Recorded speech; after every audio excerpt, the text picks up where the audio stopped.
Leather world genuine leather ladies and gents chappal, sandal, shoes, purse, ladies purses, leather sofa covers, सर्व प्रकारचे bags, jacket, belt आणि प्रत्येक लेदरमध्ये बनणारे एक्सपोर्ट प्रोडक्ट्स प्रीमियम क्वालिटी आणि reasonable price मध्ये उपलब्ध. अशी क्वालिटी कुठेही मिळणार नाही.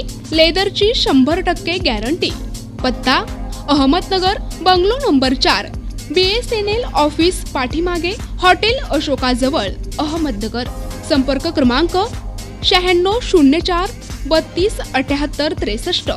छत्रपती संभाजीनगर, निशा बाफना प्लाझा, आकाशवाणी समोर, राज क्लॉथ स्टोअर्स जवळ, जालना रोड, छत्रपती संभाजीनगर. संपर्क क्रमांक 92 84 14 65 54. हनुमान मंदिराचं काम सुरू असल्यानं त्याच ठिकाणी प्रतिमा ठेवून पूजा करण्यात आली. जगदंबा देवी मंदिर चौकातील इमारतीवर सुमारे 40 फुटांचे पवनपुत्र हनुमानांच्या प्रतिमेचा भव्य बॅनर लावण्यात आला आहे.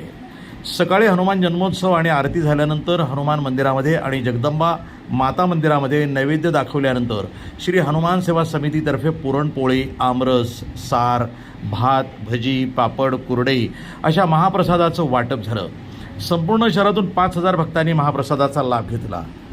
आजपासून वडी जगदंबा माता यात्रा सुरू होते. दर्शनास आलेल्या भाविकांनी लाभ घेतला. कार्यक्रमाच्या आयोजनाबाबत महारुद्र हनुमान सेवा समितीचे सतीश जाधव यांनी अधिक माहिती दिली.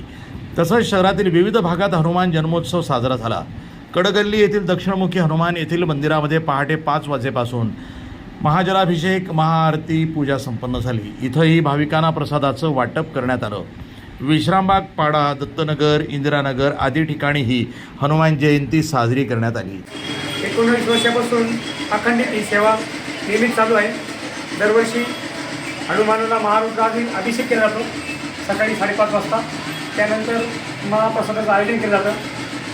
गेल्या 7 वर्षापासून आमरस, पुरणपोळी, सार, भात, भजी, कुरडई याचं नियोजन समितीच्या सर्व सदस्यांनी या ठिकाणी केलेलं आहे. यावर्षी देखील मूर्तीची प्राणप्रतिष्ठा झाली नाही कारण काम अपूर्ण राहिलं.